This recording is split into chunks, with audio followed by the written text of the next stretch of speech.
प्यारे भाई और बहनों, जब भी हम ज़िंदगी के मकसद को जानने की कोशिश करते हैं तो हमारे कदम हमें महापुरुषों के वचनों की ओर ले जाते हैं। जब हम हिस्ट्री की ओर देखते हैं तो महापुरुष अलग अलग समय पर अलग अलग धर्मों में, अलग अलग देशों में आते रहे और जो इंसान उस समय जी रहा था उसको वो रास्ता दिखाते रहे ताकि हम सब जो कि खुशकिस्मत हैं कि हमें इस धरती पर इस मानव चोले के रूप में आने का मौका मिला है कि हम सब इस मौके का पूरा फ़ायदा उठाएं, जानें कि किस लिए प्रभु ने हमें ये दे दी है और अपनी मंजिल की ओर तेज़ी से बढ़ते जाएं। महापुरुषों के वचन हम उन्हें ग्रंथ कह दें, होली स्क्रिप्चर्स कह दें, रिलीजियस जो हमारी धार्मिक किताबें हैं वो कह दें, उनके ज़रिए जानते हैं। और बहुत सी बार हम उनको पढ़ते हैं लेकिन उन पे जो लिखा हुआ है उसको अमल नहीं कर पाते। बहुत बार हम समझते हैं, हम सोचते हैं कि हमने अगर कुछ पढ़ लिया तो शायद हमारा काम हो गया, हमने कुछ गा दिया तो शायद हमारा काम हो गया, कि वो लफ्ज़ जो महापुरुषों के कहे गए हैं उनको हमने दोहरा दिया तो और कुछ करने की ज़रूरत नहीं। ऐसे ही बहुत से लोग मानते हैं। लेकिन महापुरुष जब भी आए हैं इस धरती पर वो बार हमें यही समझाते चले आए हैं कि हमें उन लफ्ज़ों को सिर्फ पढ़ना ही नहीं है, उन लफ्ज़ों को सिर्फ गाना ही नहीं है, लेकिन वो जो लफ्ज़ हैं उनको समझना है, जानना है और फिर उसे अपनी ज़िंदगी में डालना है। महापुरुषों के लफ्ज़ों को पढ़ना बहुत अच्छा है, सुनना भी बहुत अच्छा है, गाना भी बहुत अच्छा है, लेकिन उससे सब चीज़ें सॉल्व होती नहीं हैं। जब तक उन लफ्ज़ों को हम अपने अंदर डालेंगे नहीं, जब तक उनकी गहराई तक नहीं जाएंगे, जब तक हमारी समझ सही नहीं होगी, तब तक जो मकसद उन लफ्ज़ों का है वो कभी पूरा नहीं होगा। संदर्शन सिंह जी महाराज, जिन्होंने बहुत कुछ रूहानियत के रास्ते के बारे में कहा, जिन्होंने अपनी ज़िंदगी के अनुभव अपने लफ्ज़ों के ज़रिए ज़ाहिर किए ताकि पुश्तें जो भी उनके बाद में आए उनको एक रास्ता मिले, उनको अंधेरा नहीं, उनको रोशनी ही रोशनी मिले। तो रूहानियत के हर एक पहलू को संदर्शन सिंह जी महाराज ने बड़ा खोल के समझाया। कई कविताएं लिखी, कई गज़लें लिखी जिनमें कई वर्सेस हैं और अगर हम उन्हें सिर्फ पढ़ लेंगे, जैसे सुबह उठ के कहते हैं हमने 10 आज गज़लें पढ़ ली तो हमारा काम हो गया, या उन्हें गा दिया या उन्हें सुन लिया, तो उससे बेहतर है कि हम उनको समझें, उनको जानें, उनकी गहराई तक जाएं। और जब हमारी समझ सही होगी तो हम देखेंगे कि वो रास्ता जो हमें अपनी मंजिल तक लेके जा रहा है वो हमारे सामने खुलना शुरू हो जाएगा। तो उस रास्ते को हमने अपनाना है जो हमें अपनी मंजिल तक लेके जाएगा। और जब भी महापुरुषों के लफ्ज़ों को हम समझते हैं तो बार बार बार उनमें से झलक एक ही आती है। वो झलक है अपने आप को जानने की और पिता परमेश्वर को पाने की। हम सब अपने आप को सही रूप में जान सकते हैं।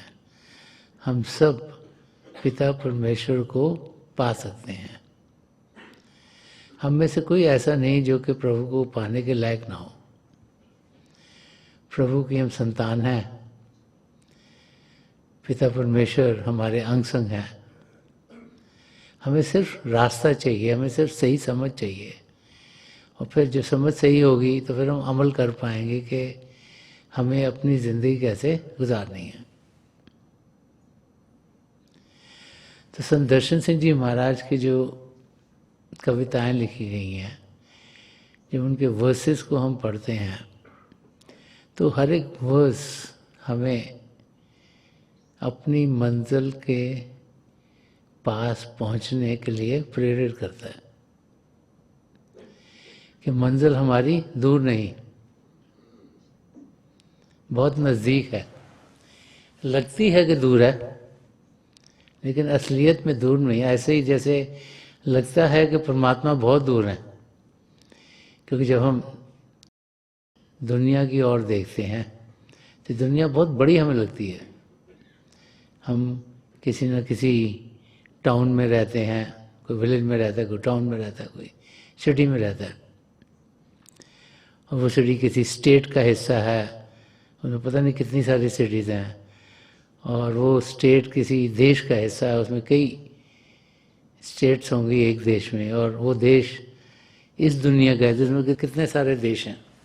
तो इंसान सोचता है कि ये दुनिया इतनी बड़ी है, और जैसे जैसे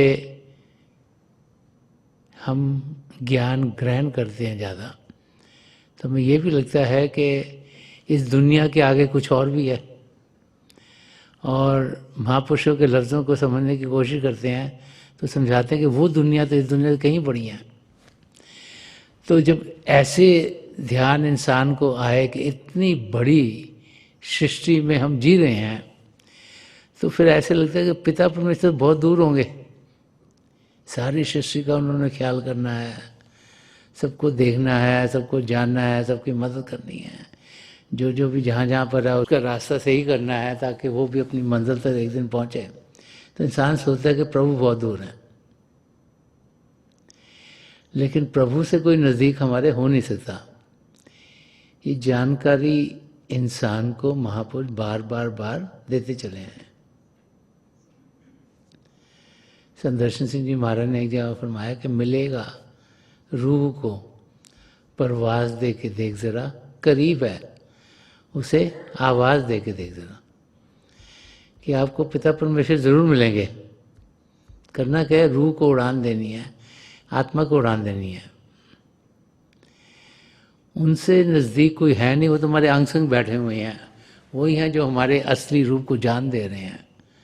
हमारी आत्मा जो इस शरीर को ताकत दे रही है वो परमात्मा का हिस्सा है। तो प्रभु हमारे अंग संग है, हमारे भीतर हैं, हमसे दूर नहीं। हमें अपनी आत्मा को उभार देना है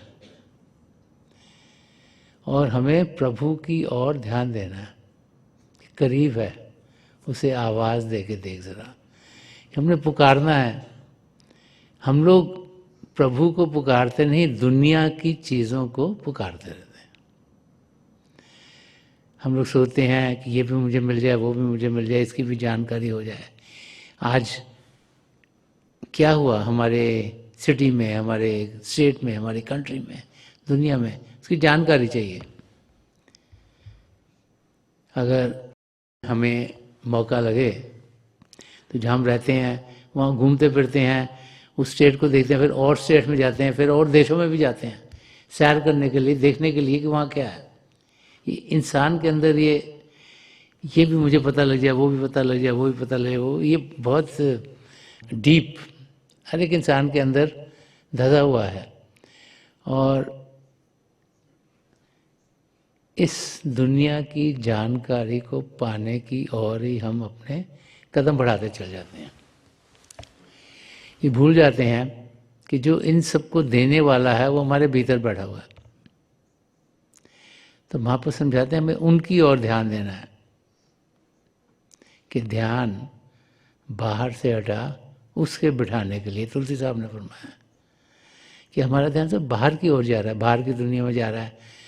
अलग अलग अट्रैक्शंस हैं, अलग अलग तरीकों के अट्रैक्शंस हैं, और हम उनके अंदर ही अपना सारे समय गुजार देते हैं। तो महापुरुष समझाते हैं कि अगर जिंदगी के मकसद को पाना है तो हमें अपना ध्यान बाहर की दुनिया से हटाकर अंदर की ओर करना होगा। और फिर इस जहां के आगे जहां और भी हैं, कि जो फिजिकल वर्ल्ड है इसके आगे भी बहुत कुछ है। तो संत दर्शन सिंह जी महाराज ने अपने वर्सेस के जरिए हमें जो जिंदगी का मकसद है, जो रास्ता है पिता परमेश्वर को पाने का, वो समझाया है ताकि हमारी समझ सही हो, ताकि हम असलियत की जानकारी पाएं और फिर हमारे कदम हमें अपनी मंजिल की ओर तेजी से बढ़ते हुए दिखने शुरू हो जाएं। तो एक शेर में संत दर्शन सिंह जी महाराज ने फरमाया कि जिस पे रहमत से भरी एक नज़र हो जाए, कि जिस पे रहमत से भरी एक नज़र हो जाए, दीनों दुनिया से वो बेगाना बशर हो जाए। कि कैसे हम असलियत की जानकारी पाएं। अब दुनिया में कुछ सीखना चाहते हैं तो किसी अध्यापक, किसी टीचर, किसी प्रोफेसर के पास इंसान जाता है।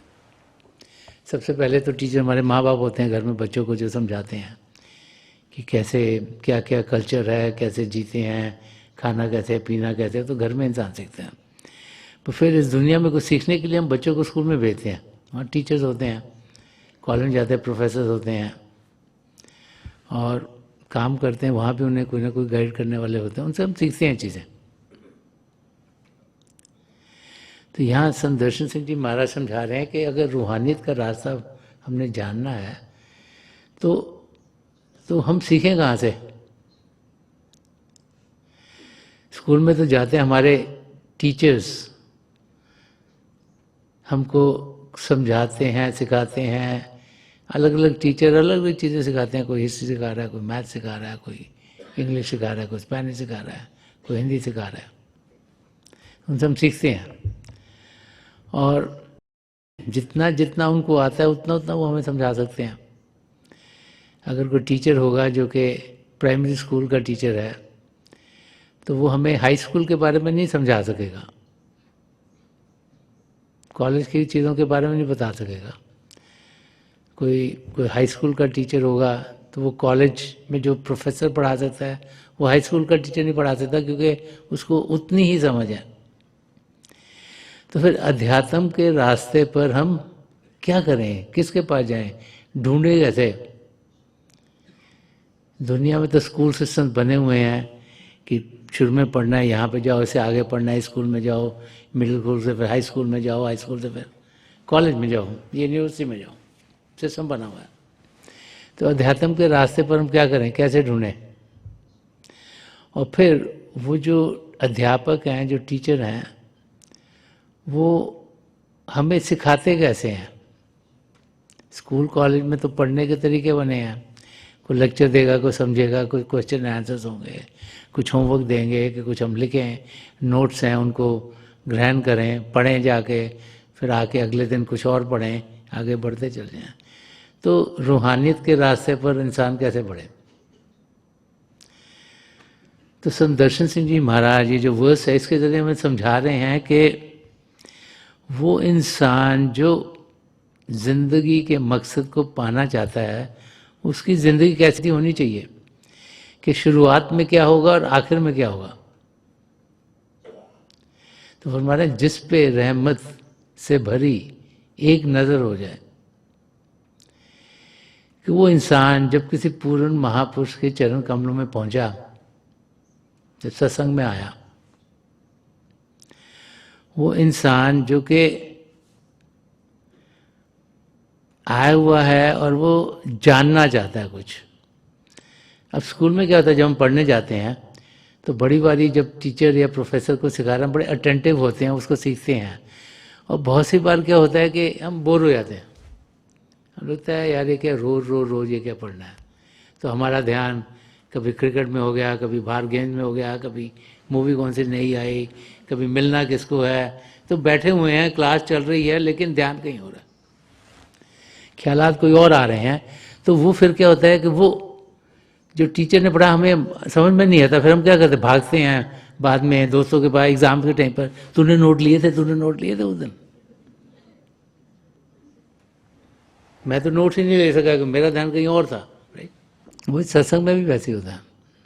अगर हम सत्संग में आए, हम बैठे हुए हैं, लेकिन ध्यान किसी और चीज़ का है, ओहो ये तो देर हो गई, मैंने तो 8 बजे यहाँ पे पहुँच के ये करना था 8:30 बजे तक तो सत्संग चलेगा। ऐसा ख्याल आया नहीं, तो जिस सत्संग में मिलना वो क्या मिलना हमको।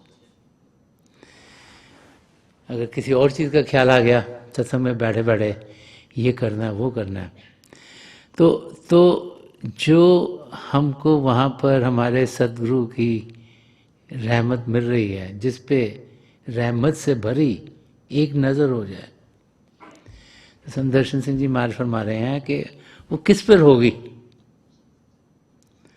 वो उस पर होगी ना जो कि रिसेप्टिव है, जो कि पात्र है, जो कि आया है कुछ पाने के लिए, जिसका कप खुला हुआ है, जो ये खुद नहीं चाहता। मुझे तो बहुत कुछ आता है, मैं सत्संग में आ रहा हूँ क्योंकि मेरी हस्बैंड कह रहा है या वाइफ कह रही है, या लोगों को अच्छा लगेगा मेरी शक्ल देख के, कहेंगे हाँ ये भी सत्संग में जाता है।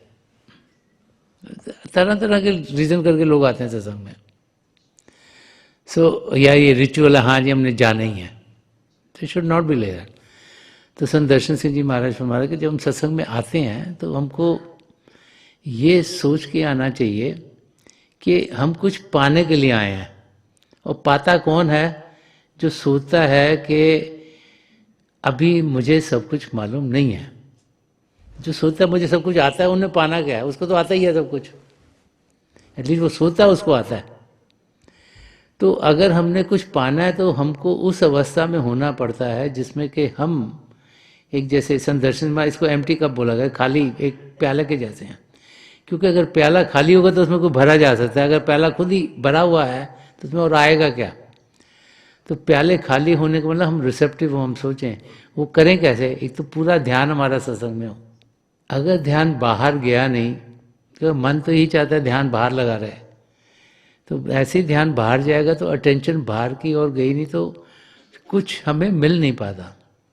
जो रहमत से भरी नज़र, एक दर्शन जो हमारी ओर आ रहा है, अगर हम रिसेप्टिव नहीं हुए, हमारा ध्यान कहीं और है, तो हमें वो जो ग्लैंस ऑफ ग्रेस आनी है वो लग के कहीं और चली जाएगी, बाउंस ऑफ कर जाएगी, क्योंकि हम उसको ग्रहण नहीं कर पाए।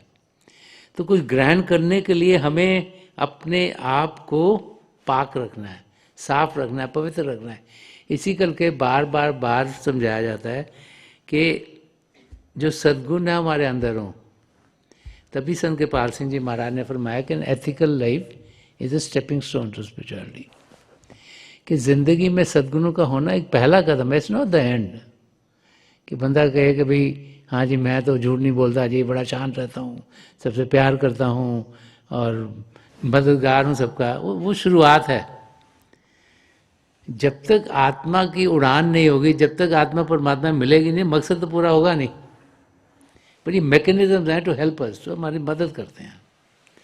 तो मदद उस पर होगी जो कि रिसेप्टिव है, जो कि उस मदद को चाहता है, जो ले सकता है, जो लेना चाहता है। मगर वहाँ होकर अगर ध्यान किसी और होगा तो हम वो ले नहीं सकते। तो संत दर्शन सिंह जी महाराज से समझा रहे हैं कि शुरू में जब हम प्रभु को पाने के रास्ते पर चलते हैं, पूर्ण महापुरुष की संगत में आते हैं, तो हमारे अंदर बहुत से ख्यालात चल रहे होते हैं कि हम सही जगह पे आ गए कि नहीं आ गए। हम देख रहे होते हैं कि वो कैसे कर रहा है, वो कैसे कर रहा है, यहाँ पे लोग कैसे हैं। और अगर कोई हमको ऐसा लगे जिसने प्यार से बात नहीं की, जो जल्दी में है, हम सोचते हैं यार यहाँ पे हमें क्या मिलेगा। ये माइंड जो है ना, वो जो हमें मिलना है उसकी ओर ध्यान नहीं दे रहा, वो देख रहा है कि बाकी लोगों की ज़िंदगी क्या है, और उससे वो जजमेंट करता है इंसान के उसको क्या मिल सकता है। तो महापुरुष समझाते पहले तो जब भी हम आए, हम उस मोड में हों कि हमने पाना, हम ये ना आए कि हम देखें कि खराबियां क्या क्या हैं यहाँ पर, ये गलतियां क्या क्या हैं यहाँ पर। ये natural human tendency is to focus on that, जो कि हमको ठीक नहीं लग रहा। अब एक पेज पूरा आप पढ़ते हो तो 3 जगह स्पेलिंग मिस्टेक है, वही आपको ज़्यादा ध्यान है, जो बाकी में भी 1000 वर्ड्स हैं उस पेज में, वो उसकी ओर ध्यान नहीं जाता इंसान का। कहते ये भी खराब है, ये भी खराब है। सो उस टेंडेंसी से हमने परे जाना है। हमने देखना हमें क्या फ़ायदा हो रहा है यहाँ आकर, ये नहीं देखना बाकियों को क्या हुआ है। वो कहते हैं ना, जब घोड़ों की रेस होती है तो उनको ब्लाइंडर्स दिए जाते हैं, ये अपनी लेन में भागें और तेज़ी से भागें, ये ना देखें दूसरा घोड़ा कितनी तेज़ी से हाथ से भाग रहा है, ताकि अपनी मंजिल तक पहुँच सकें। तो same thing happens in the सत्संग अरीना। अगर हम यही देखते रहें उसके साथ क्या हो गया, उसके साथ क्या हो गया, वो सेवा कैसी कर रहा है, बट अगर हम आएँ उनके ओके हम लोग मिशन में हैं, मिशन को हेल्प कर रहे हैं, लोगों की मदद होनी चाहिए, इतने लोग आते हैं, उनके अरेंजमेंट करने के लिए लोग तो चाहिए, अपने आप तो नहीं ना हो जाता कि कुर्सियाँ पड़ी हुई हैं और लंगर खाने को मिल रहा है, सब चीज़, लोग तो चाहिए मदद करने के लिए, तो हम भी कुछ सेवा करें अच्छा होगा। That's another attitude. तो अपना एटीट्यूड क्या है वो क्लीन रखना है, दैट्स ऑल। ये जो कहते हैं एम्प्टी कप, नहीं तो अगर प्री नोशंस इंसान लेके आता है तो वो फिर कुछ पा नहीं सकता।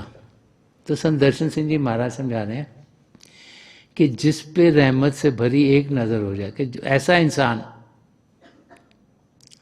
जो कि पात्र है, जो रैली में पिता परमेश्वर को पाने के लिए आया, जो जिंदगी के मकसद को जानने के लिए आया और वो पवित्र है, तो उस पर जब के सदगुरु की प्यार भरी नज़र, रहमत से भरी नज़र, जैसे ग्लांस ऑफ ग्रेस जिसको कहें इंग्लिश में, कि वो जब पड़ती है तो उससे उस इंसान का जो ध्यान है वो किस तरफ जाता है, वो अगली लाइन में समझा रहे हैं, उससे असर क्या होता है उसका। तो पहले तो ये है समझना, वो जो ग्लांस ऑफ ग्रेस आ रही है उसको जज्ब कैसे करना है, तो इसको हमने जज्ब करना है। तो फर्स्ट लाइन चलेंगे, वो जो ग्लांस ऑफ ग्रेस आएगी उसके लिए हम रिसेप्टिव मोड में हो, ताकि हम उसको पा तो सकें, क्योंकि अगर उसको पाया ही नहीं तो उसका असर क्या होगा, उसको जानने का तो कोई फायदा ही नहीं ना। अब पाएंगे तभी पता लगे ना असर कैसा होना चाहिए। तो दूसरी लाइन में समझा रहे हैं कि असर क्या होगा, कि दीनों दुनिया से वो बेगाना बशर हो जाए, कि वो इंसान इस दुनिया और उस दुनिया की अट्रैक्शन से, जो उस दुनिया की लगती हैं अट्रैक्शन, जो कि एक्चुअली में डिस्ट्रैक्शन है, उनसे बेगाना हो जाता है, उनसे ऑब्लिवियस हो जाता है, उसको उनका कुछ फर्क नहीं पड़ता। अभी क्या है, अभी जब हम जी रहे हैं तो इस दुनिया की अट्रैक्शन हमें खींच रही हैं। इस दुनिया की अट्रैक्शन क्या क्या है, कि ये जो 5 इंद्रियां हैं, देखने की, सुनने की, स्पर्श की, चखने की और सूंघने की, इनके जरिए हमारा ध्यान, जो कि हमारी आत्मा का बाहरी रूप है, बाहर दुनिया में जा रहा है। जो आंखों को अच्छा दिखता है इंसान उस तरफ ज़्यादा समय स्पेंड करता है, जो सुनने में अच्छा लगता है समय उस तरफ ज़्यादा स्पेंड करता है। ऐसे ही जो खाने में अच्छा लगे, जो सूंघने में अच्छा लगे, जो टच करने में अच्छा लगे, हम उधर ही ज़्यादा टाइम स्पेंड करते हैं और फिर उधर खींचे चले जाते हैं। और ये सब चीज़ें क्या हैं, ये सब हमारे ये जो शरीर के अंदर इंद्रियां हैं, जो कि इस दुनिया में जीने के लिए हमें दी गई हैं। आंखों से सिर्फ वही दिखता है जो इस दुनिया का बना, जो जड़ता का बना है, मैटर का बना हुआ है। कानों से वही सुनते हैं जो आवाज़ें इस दुनिया की हैं, जो फ्रीक्वेंसीज परमात्मा ने हमें सुनने को दी हैं। उसके ऊपर भी हैं, नीचे भी बड़ी चीज़ें हैं पर उनकी हमें जानकारी नहीं, हमें सिर्फ सर्टन रेंज में दिखता है, सर्टन रेंज में हम सुनते हैं. Same thing with taste and touch and smell. तो उनके ज़रिए जो हमारा रोज़ का रोज़ तो 24 घंटे सबको मिले हुए हैं. और ये भी हमें समझाया गया कि जब हम धरती पर आते हैं, जब माना चोला मिलता है, तो हमें कितने हमारे सांस होंगे वो लिमिटेड हैं, वो बताए जाते हैं. इतने इसको सांस देंगे, यहाँ पर ये बंदा चला जाएगा और इतनी इसकी उम्र होगी. ये सब फिक्स है, इसको बदल नहीं सकता इंसान. क्वालिटी ऑफ लाइफ बेटर कर सकते हैं by eating right, by staying healthy, physical exercises करके, अपना ख्याल करके क्वालिटी ऑफ लाइफ बेटर हो सकती है. मगर जिस दिन जाना है, जहाँ पर जाना है, वो हम बदल नहीं सकते. मगर जितनी ज़िंदगी वो आराम से गुजर सकती है. इसीलिए वो चीज़ें करनी अच्छी हैं, there nothing wrong with them. मगर अगर आप सोचो कि आप सवेर से रात तक व्यायाम करते रहोगे, खाना ऐसे खाते रहोगे, तो आपकी ज़िंदगी लंबी हो जाएगी, वो पॉसिबल नहीं है. वो डेट टाइम फिक्स है. तो हमारे पास लिमिटेड टाइम है, जितना भी है, 100 साल है, 50 साल है, ज़्यादा भी हो सकता है. टाइम के साथ चीज़ें बदलती रहती हैं. तो अब उसका इस्तेमाल कैसे करना है? अगर मोस्ट ऑफ द टाइम हमारा ये 5 इंद्रियों के ज़रिए जो हमको मिल रहा है उसमें गुजर गया, तो फिर टाइम तो उतना ही, वो एक दिन गुजर गया, उसमें हमने कोई कमाई करी कि नहीं करी. और वो टाइम हमारा लगा चल हम अपनी सिटी की सैर सपाटे कर रहे थे, देखा थे क्या क्या, उसमें गुजर गया. या लगा चलो जी ये नया रेस्टोरेंट खुला है, इसमें देखें खाना कैसे है, वो खाते हैं जाके. अगर लगा ये मूवी नहीं लगी है, इसकी बड़ी तारीफ हो गई, चलो ये वाली दिखाते हैं. और या कोई कोई कोई कॉन्सर्ट हो रहा है, कोई गेम्स हो रही हैं, और कई अट्रैक्शंस हैं इस दुनिया की.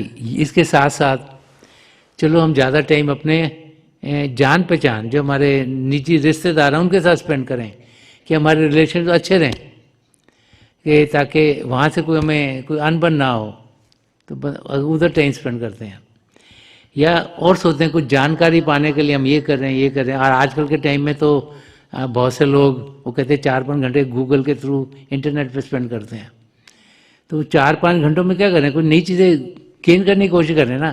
चाहे उनको कोई खुशी के देने के लिए मिले, कोई ज्ञान मिल रहा है, कुछ हाँ ऐसे ये बेहतरी हो जाएगी, कोई न्यूज़ मिल रही है, या व्हाटएवर जो भी इंफॉर्मेशन हर एक इंसान को अलग अलग लगती है. बट दे सेइंग के 4 to 5 आवर्स तकरीबन लोग आजकल इन डिवाइसेस के थ्रू स्पेंड करते हैं. तो 24 घंटों में से वो टाइम तो निकल गया, दुनिया की चीज़ों में निकल गया. तो फिर प्रभु को पाने का टाइम कहाँ है? तो प्रभु को पाएंगे कैसे, जानेंगे कैसे? पिता परमेश्वर हमारे भीतर हैं, उनको तो कहीं बाहर की चीज़ से तो पा नहीं सकते. समझ से ही कर सकते हैं. जब तक समझ सही नहीं होगी, अरे दुनिया की चीज़ों में लगे तो समझ से ही कहाँ होगी, तो और भी खराब होती चल जाएगी. जितनी इंटेंगलमेंट में ज़्यादा करते जाएंगे. अब इट्स जस्ट लाइक वो जो गेम्स नहीं होती, वो गेम्स में जैसे बच्चों को के लिए कोई गेम खेल रहा है, तो उसको कहा जाता है अगर इसमें तो 100 पॉइंट मिल गए ना, तुम अगले लेवल पे जाओगे. तो उसको 70-80 मिलता है, बड़ी कोशिश करके 100 पॉइंट ले लेता है. 100 मिलते अगले लेवल पे जाता है, वो तो फिर लगता है हाँ अब 200 पॉइंट चाहिए, और फिर मेहनत करते 200 मिलते हैं, कहते नहीं नहीं अब कुछ और मिलेगा, 400 पॉइंट चाहिए, करते रहते. Keep on gaming. गेमिफिकेशन तो यही है कि आपको उन्होंने पकड़ लिया, अपनी गेम में लगा दिया कि अब आपको ये देंगे, आपको ये देंगे, देना कुछ है नहीं. But this is what the world है. दुनिया भी तो यही कर रही है. चाहे हमारे वो रिश्तेदार हों, तो चाहे हमारे दोस्त मित्र हों, तो चाहे हमारे नेबरहुड में हों, चाहे हमारे का खुद हो कि हमने ये करना है, वो करना है. These are all the distraction. तो संत दर्शन सिंह जी महाराज फरमा रहे हैं कि दीनों दुनिया से वो बेगाना बशर हो जाए, कि जिसके ऊपर रहमत की नज़र पड़ गई, जिसके ऊपर प्रेम भरी नज़र पड़ गई, जिसके ऊपर कृपा हो गई महापुरुषों की, जिसके ऊपर वो संत महापुरुष ने दया दृष्टि डाल दी और वो रिसेप्टिव था, तो वो दया दृष्टि, वो जो एनर्जी है, वो उसकी आत्मा की गहराई तक पहुंच गई. इसीलिए संत दर्शन सिंह जी महाराज ने एक जगह फरमाया कि आँखों से आँखों तक और दिल से दिल तक और रूह से रूह तक जब तक कनेक्शन ना हो तो कनेक्शन नहीं हुआ. अच्छा यहाँ आँखों में आके रह गई, आगे गई नहीं तो फायदा ही नहीं कुछ हुआ, ज़्यादा फायदा नहीं हुआ, कुछ तो है पैदा, पर उतना नहीं हुआ जितना हो सकता है। तो कनेक्शन जब उनकी तरफ से जो एनर्जी आती है, जो हमारी रूह तक पहुंचती है, तो रूह में फिर वो एक हलचल सी पैदा करती है। जो हमारी आत्मा है, जो परमात्मा को भूल चुकी है, जिसे लाखों करोड़ों साल हो गए प्रभु से दूर है, उसको समझ ही नहीं मैं कहाँ पर हूँ। तो जो मन कहता है वो करती जाती, उसमें आती है समझ, आत्मा तू परमात्मा का अंश है, तूने प्रभु से प्रेम करना है, और जब प्रभु के प्रेम करेगी तो देख मस्ती के आलम में जाएगी। तो फिर आत्मा में वो प्रेम जागृत होता है। जब आत्मा में प्रेम जागृत होता है तब हम उस स्टेज पर पहुंचते हैं जबकि हम प्रभु की ओर तेजी से बढ़ने शुरू हो जाते हैं। तो this is the main change जो आता है कि दीनों दुनिया से वो बेगाना बशर हो जाए, कि अट्रैक्शन सिर्फ इस दुनिया की नहीं, उस दुनिया की भी। सो अगर इसको वर्स को समझो तो बहुत डीप मीनिंग में जाता है। अगर हम दीनों दुनिया सोचेंगे, हाँ दुनिया से बंदे की अट्रैक्शन हट गई, उसका ध्यान प्रभु के, नॉट ओनली दिस, संत दर्शन सिंह महाराज कि बाहर की दुनिया में तो होगा कि हमें लगेगा कि हम प्रभु की जानकारी पाएँ, हमें लगेगा हम मेडिटेशन के लिए टाइम निकालेंगे, हम बैठेंगे। जब हम बैठेंगे तो फिर हमारे अंदर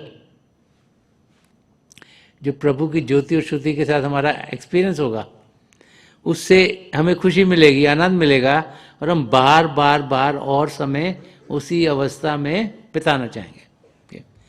देन जब हम अभ्यास के लिए बैठते हैं, सो चेंजेस क्या होंगे? अगर हम अपने सदगुरु से बहुत दूर रहते हैं, लेट्स से फिजिकली उनके आसपास नहीं है, तो फिर हम कहीं भी बैठे होंगे तो उनकी याद हमें प्रभु की ओर खींचेगी। उनकी याद से हम अभ्यास में बैठेंगे तो अंदर में उनका नूरी स्वरूप हमारे यहाँ शिव नेत्र पर टिक जाता है। जब हमें नाम की देन मिलती है तो हमारा वो इनर गाइड हो जाता है, तब हम अंदर के मंडल में जा सकें। जब हम उन्हें शारीरिक रूप से देखेंगे, उनकी शारीरिक नज़दीकी होगी, तो डेफिनेटली अगर हम पात्र होकर बैठेंगे, रिसेप्टिव होंगे, तो जो भी हमारी और उनकी रूहानी किरणें आ रही हैं, उनके ज़रिए हमारे अंदर प्रभु के प्रेम के लिए जागृति और बढ़ेगी। और फिर जब हम अभ्यास में बैठेंगे, चाहे हम उनके नज़दीक हों चाहे हज़ारों मील दूर हों, तो जब हम इस शरीर से ऊपर उठने की कोशिश करेंगे, जब अभ्यास करेंगे, तो क्या होगा कि जो हमारा ध्यान है, जो पूरे शरीर में भटक रहा है, वो यहाँ एकाग्र होकर यहाँ शिव नेत्र पर एकाग्र होगा, 10वें द्वार पर इकट्ठा होगा। तो फिर उनकी मदद से हम इस शरीर से ऊपर उठेंगे। तो जो अंदर के मंडलों में जाएंगे, वहाँ तो और भी अट्रैक्शन ज़्यादा है।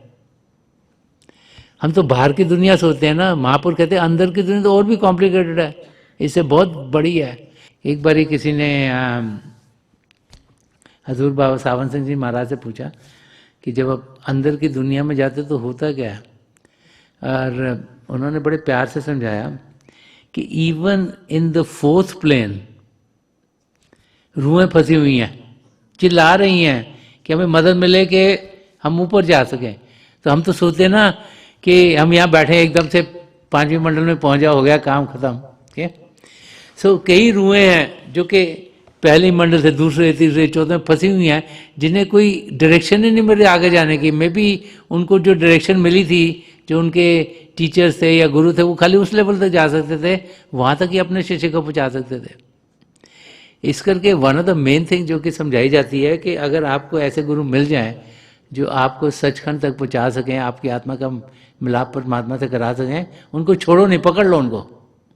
This is what the teachings are saying कि यू नेवर नो कि आपको गुरु मिलते कैसे हैं, क्योंकि गुरु को समझना बहुत मुश्किल है। बाहर की सेंस में हम गुरु को समझने की कोशिश करते हैं, हमको किसी को समझ में नहीं आती। तो बाहर की चीज़ें दिखती हैं, हाँ जी अच्छे हैं जी, बात अच्छी करते हैं, प्यार से मिलते हैं, अंदर से क्या करते हैं वो तो जब तक अंदर नहीं जाएंगे कैसे पता लगेगा। जैसे वो कहते हैं एक कोई रानी थी, उसको कबीर साहब ने कि उस पर दया में रोई, तो अंदर जाकर उन्होंने देखा कि सचखंड में सिंहासन में कबीर साहब बैठे थे। उन्होंने कहा आपने मुझे बताया क्यों नहीं? तो गुरु तो नहीं आपको बताएगा मैं यहाँ से हूँ, यहाँ से हूँ, यहाँ से हूँ। That's not his job. उसका जॉब है बताना कि भाई उसको गाइड करना हमको to get to our goal, right. So अंदर की दुनिया में बहुत डिस्ट्रैक्शन हैं। तो जब संत दर्शन सिंह जी महाराज फरमा रहे हैं कि जिस पे रहमत से भरी एक नज़र हो जाए, दिनों दुनिया से वो बेगाना बशर हो जाए, कि बाहर की दुनिया की अट्रैक्शंस और अंदर की दुनिया की attractions of which actually are distractions, क्योंकि हमें अपनी मंजिल से दूर रखती हैं, उन सबका उस पर असर नहीं होता। क्यों? क्योंकि वो प्रभु के प्रेम में मस्त हो गया इंसान। जो प्रभु के प्रेम में मस्त हो गया उसको और कुछ चाहिए नहीं, वो खुशी के आलम में है, उसको उसका ध्यान कहीं और है ही नहीं, उसका ध्यान उस ब्लिसफुल स्टेट में है जिससे वो बाहर आने ही नहीं चाहता। क्यों? क्योंकि उसको वहाँ इतना मज़ा आ रहा है, उन्हें और करना क्या है।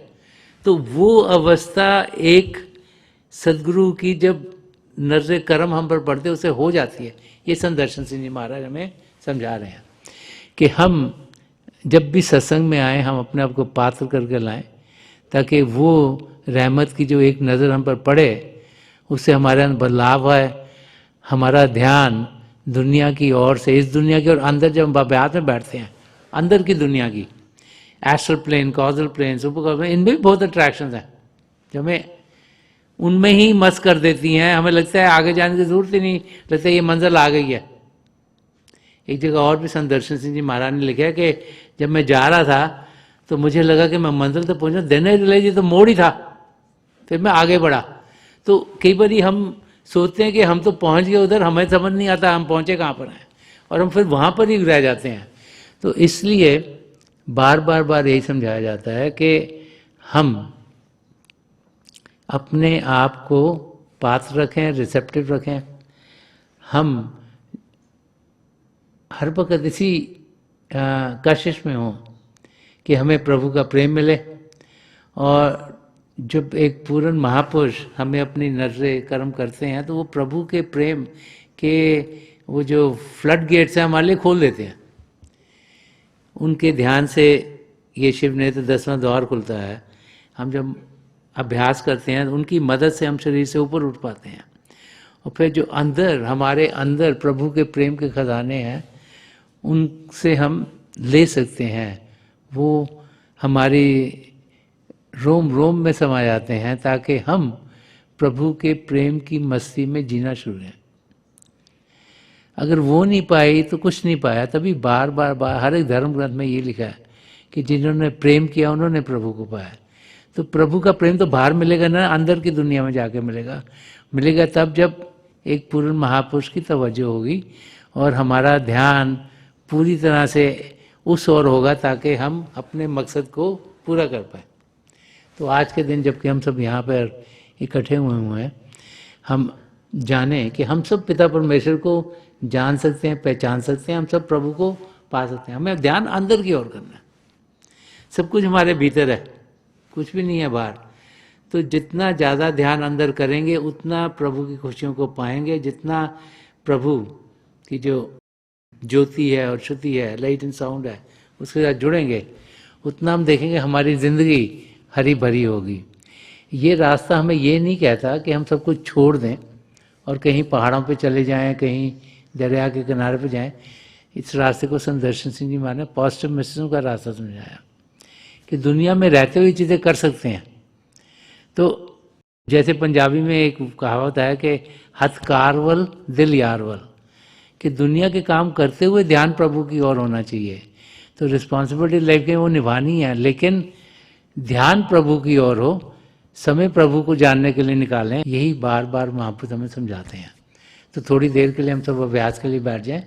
आप जहाँ भी बैठे आराम से बैठिएगा, अपनी आंखें बंद कर लीजिएगा, और ये जो आई बॉल्स हैं ये आँखों के डेलने सीधे सामने होने चाहिए, जैसे 8-10 इंच आपके सामने फोकस हो। आंखें बंद करते ही वो भाई बहन जिन्हें नाम की देन मिली आप सिमरन कीजिएगा। जो भाई बहन यहाँ नए हैं, आप पिता परमेश्वर के किसी भी जाति नाम का जाप कीजिएगा। जाप मन ही मन करना, ऊंचा नहीं दोहराना।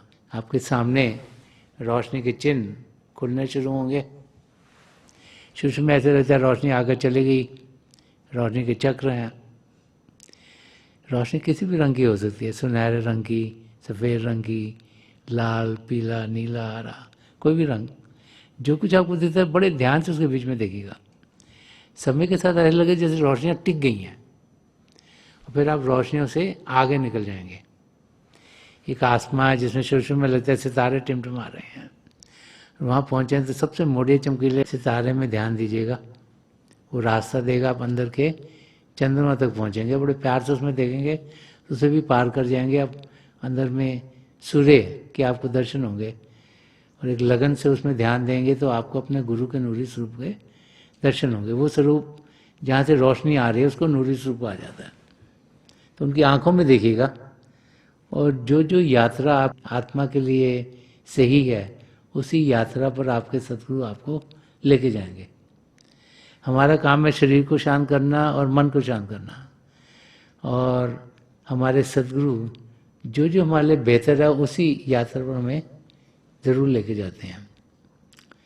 तो मेरी पिता परमेश्वर के चरण कमलों में जो पिछली सेंचुरी के महापुरुष हुए हैं, हजूर बाबा सावन सिंह जी महाराज, परम संत कृपाल सिंह जी महाराज और दयालपुर संत दर्शन सिंह जी महाराज के चरण कमलों में यही प्रार्थना है कि जो जो हम सबके लिए बेहतर हो, ये महापुरुष हमें दें, हमें सबके साथ जोड़ें और हमारे भीतर प्रभु की ज्योत के हमें दर्शन करवाएं।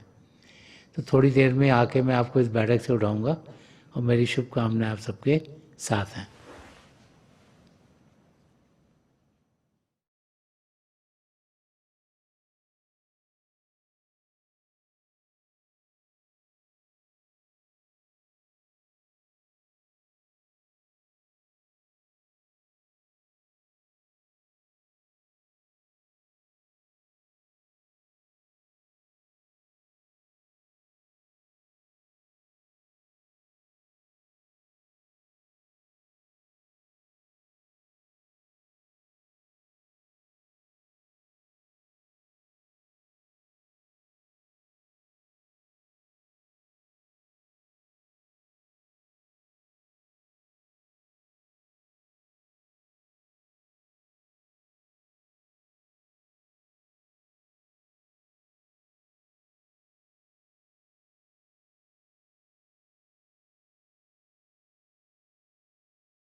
हाँ छोड़ दीजिए जी, प्लीज़ लिव ऑफ।